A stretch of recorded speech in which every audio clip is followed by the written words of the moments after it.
Good morning. Today's tidbits, we are going to talk about the simple, humble log cabin block. You love it or you hate it? I love them. I love them because, and the one caveat I have on the log cabin block is it has to be small strips. It can't be big honking ones. And we'll start with that because basically, the original log cabin. I mean, obviously back in the Prairie Day, but when quilting was Prairie taking off. Yes. What? Eleanor Burns? Is that what you're talking about, Prairie Days? No. Oh, before that. Okay. People were doing log cabins back in Prairie Days. What's wrong with that? No, you're fine. Okay. I just thought we were denigrating Eleanor Burns and putting her in a No. covered wagon. She was the one, Eleanor Burns in Quilting Today came out with one of the very first instructional books, and it was Log Cabin a Day. We always said that was only if the phone didn't ring, you didn't have to go to the bathroom, you didn't have to do laundry or anything else or during feed the your kids. day. But hers were you cut everything was 2.5-inch strips. So in what she did with hers is, I think everybody knows. Yeah, I mean, you basically sewed the blocks in strips, and it was a little inaccurate. We have come a long way, baby, since then. There you go. So That's we're a good going way to to show put you a it. couple of samples that we've got up here. Some of them most of them we borrowed from a friend of ours. Thank you, Kathy. Yes. And she likes doing little things, and this is where I say that a log cabin will really shine through. Now this one, all this is log cabin blocks. And the way you can know it's a log cabin is it starts out with a center square, and then you're just adding pieces around. So that actually this is as big as her block is, which was that Probably inch about and a a half 4-inch. to 4. Oh, you're right. Maybe 2 like or 3. 2. Yeah. 2-inch block. I would say probably each one of those is a quarter. Yeah. Probably. 1, 2, 3, 4, 5, 6, 7. Yeah, so there you go. But anyway, it's little. But anyways, so you can kind of see, so she did a light on one side, dark on the other, but they're not all the same lights. So this is kind of a controlled, scrappy quilt. I will give you a straight-on version of it. Oh, nope, I geez. just made you seasick. I was going to say, just made you seasick. And This one we think she might have done foundation piece. foundation piece. So you have the paper printed foundation, and then you're sewing Stitching it through the upside- paper. Yeah, stitching through the paper. Not 100% sure about that guy. And so this is just plain block put into a barn raising pattern. Which there's so many different Right, and barn raising just arrangements. means that you're having radiating squares going all the way around your center. So then this guy over here is a little bit different. This is lovely. This one is a courthouse step. And the difference between the log cabin and the courthouse step, now number one difference is rather than just a plain square in the middle, she put a little 9 patch, which you can do anything you want. You can do half square triangles, you could do a 4 patch, a 9 patch, anything that you want for a center square. But rather than going around, what you do is you do alternates. So you add the 2 on the opposite sides, then 2 on the opposite sides, then opposite sides, opposite sides. So courthouse step is not going around, you're doing opposites, so on and so forth. So that's the difference between a log cabin and a courthouse step. But again, just little, I mean, it's stinking adorable. Just adorable. I mean, and the thing is this is a courthouse step and a 9 patch. That's all it is, but it is stinking stunning. Okay, let's see if we can And get then this one down here, this is a table runner that we put out in our autumn when it's called the Autumn Spice Table Runner. So these again are just log cabin blocks. But one little difference on here is if you look back on this first one, the center square is the same size as the strips. Whereas on this guy, the center square is larger than the center strip. So you have a little bit more of a presence. And you'll have to correct me, Terry. I think that it was always traditional to put either red or gold for a fire in the center of the log cabin block, and that represented the fire or the light in the window. Yes. So I believe that is the case. that is the history behind that. And I know very little, but that I kind of know. And again, the traditional way to do a log cabin block is light on one side, dark on the other, in a diagonal fashion. Right. So light on one side, dark on the other side. And if you are going to do like a barn raising, that is the perfect way to do it. And this again is very scrappy. Both of the ones we've shown you are there's no everything control. we've shown you so far, there's no control. No on control this. over This it. is just everything is very scrappy on this guy. So then we'll move down to this next one. In this one, you have Scrappy to guess. truth. What is it? Is it a log cabin or is it a courthouse step? I Oh, I know. It's a courthouse step. It is a courthouse step. And then she's just got an 8-pointed star as an alternate block. But again, you get a lot of secondary design work once you step back from it. So it's training your eye. Do you see the star in here? You see the light star, or do you see the courthouse step? You know what is real? What I'm seeing through the camera is if you look at the block like this. Yes. It's almost like you've done the dark around it's the like star. It's like a square almost. Yeah. But no. I didn't realize that until you look through the camera. See, isn't that the wonder of log cabin blocks? Yeah, that is And amazing. Scrappy is wonderful. And then we're going to go over to this last one here. Oh, okay. And then you can go around. This one's been sitting in my closet for a little bit of time. 100 years ago, we did what was it, like a society type thing? No, it's a block of the monthish kind of thing.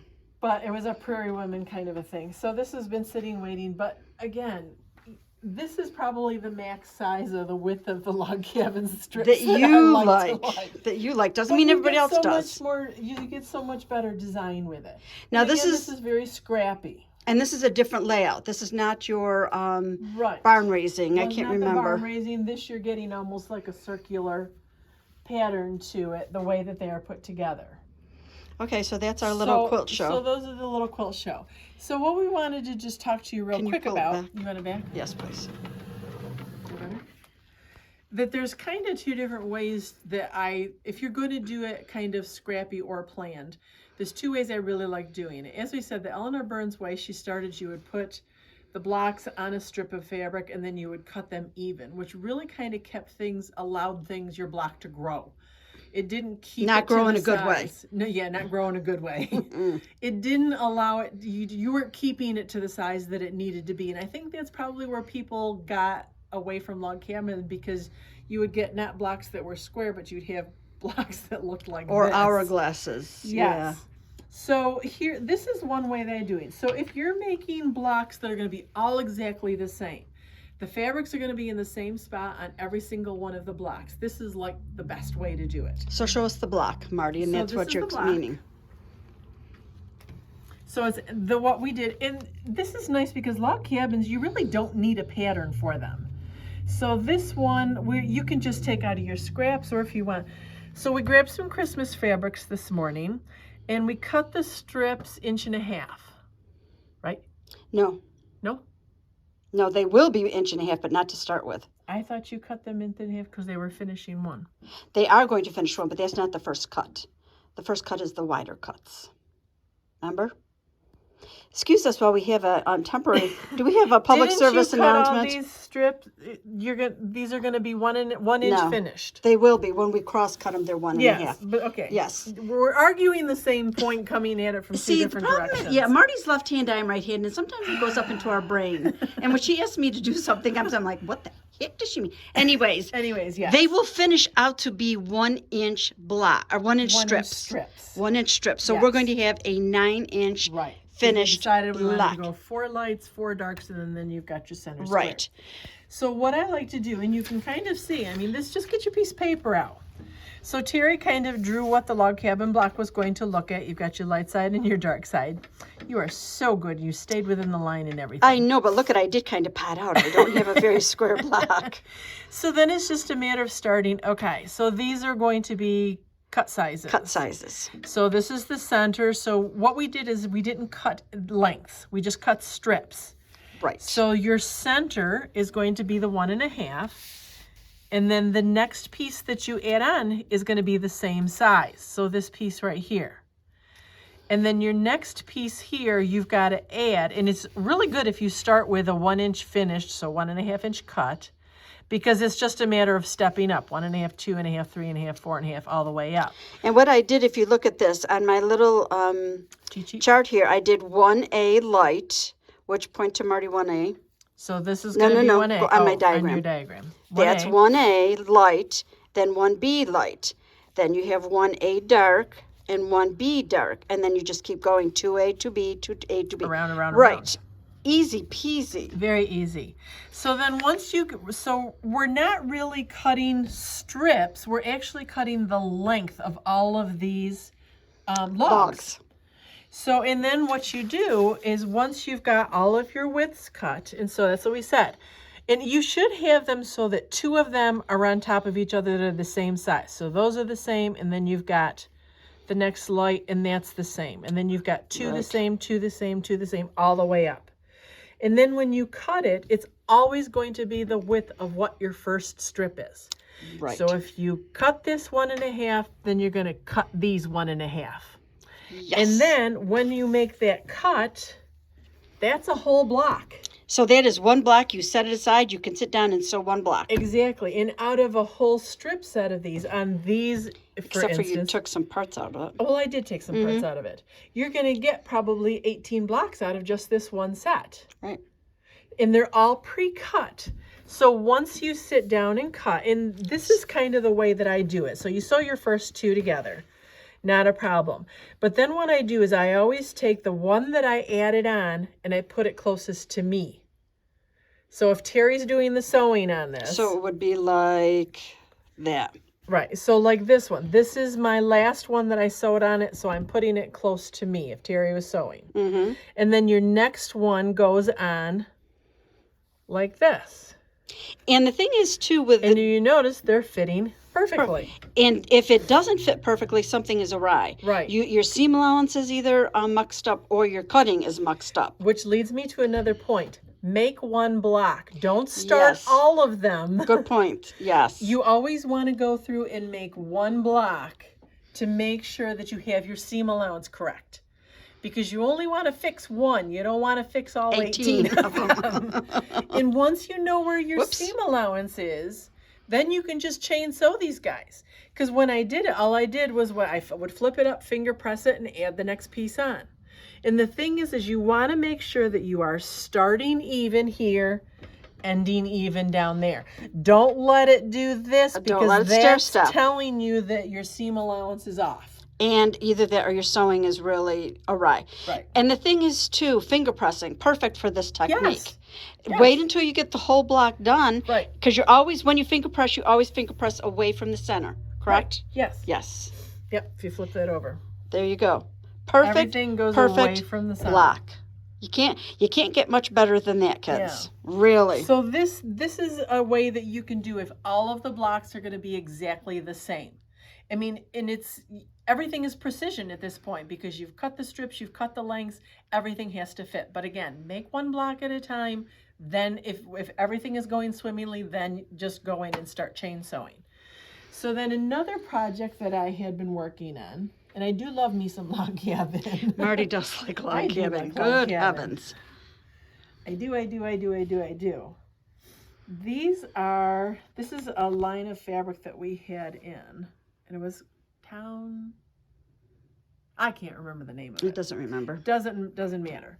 But then these are what the blocks are going to look like. Now again, changed it up a little bit is that the pattern had a much larger square in the center, but then the nice little logs around them. But there's a reason why that's larger in the center, isn't it? Because doesn't it correspond to the center of the star? I don't know if that was exactly it. But on the cutting on this one, they did have you cut the strips, but then all of the lengths you pre-cut. So the pattern told you to do that? Yes, the pattern did tell you to do that.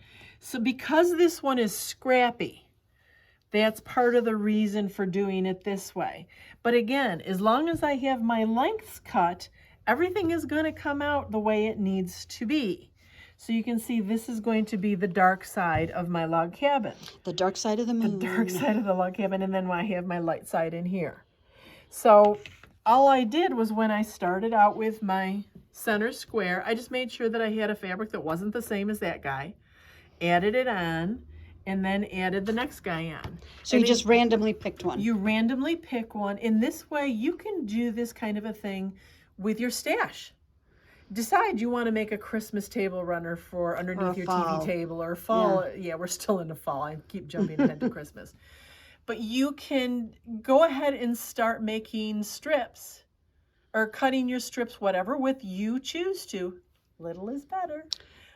1 inch is like the easiest. 1 It inch is. finished It is the easiest and I to think calculate. what we'll do is we're going to take one more shot of this, and because if they want My calculations. your calculations, then it's already done for them. Yeah, it's such really as they good. are. And you can do a screen. We can do a shot of it, and then if we need to, you guys can do a screenshot of that and then print it off. But this one, actually, this quilt gets put together with this little half star, and I don't know if I don't have the pattern with me to put it together correctly. But it is going to be very, very pretty. All these nice shades of blues and taupes. I think they all go the same. Oh, I think what it is Doesn't you it the get dark the go light with the sides dark? go together. And the dark sides go together. Yeah. And then these guys would go Right. The same way. the same way. Yeah. Because then you're going to almost get that barn raising right. or fields and furrow. Right, which design. I think is what it is. Yeah. So hopefully we'll have this one on the site soon. I will have it done. Well, you've got most of the blocks done. Yeah, I have all of the star blocks are done. I'm just working on the log cabin one, so that won't take me long at all. See, and that's the nice thing is if you pre-cut those lengths, the block has to be the same, and it's just so easy to chain piece them. You just don't have to think about it. Right. Well, you have to keep your seam allowance nice and straight, but other Yes, than that. and that's why I say make one block to test and make sure you know where that 1/4 inch seam allowance is. Because if you're having to fight or pull your strips, Something's wrong. something is awry. You need to go back and adjust your seam allowance. And I figure like out that where word, it is. awry. Awry? Something is awry. Something Something is is awry. amiss. One of those. Okay, so that is just a simple log cabin. We put 25 new fabrics on the website today, so you For the have all Fun fabric fabulous finds. fabric find. Whatever I know, the I can't remember. FFFFFs The forever. FFFs. Yes. Ooh, French fries. And I'm still in the mailing process, so please be patient with me. We're getting it all out, hopefully by God willing. We were gone for a retreat as of last Thursday, so we're just getting Got a little back. bit caught up. Yeah, so, no, we got a little behind. but yeah, little we threw behind. some Halloween and some fall stuff in there, so hopefully that'll work into whatever project you're working now. So, okay, I think that's it for today. See you next week. Bye.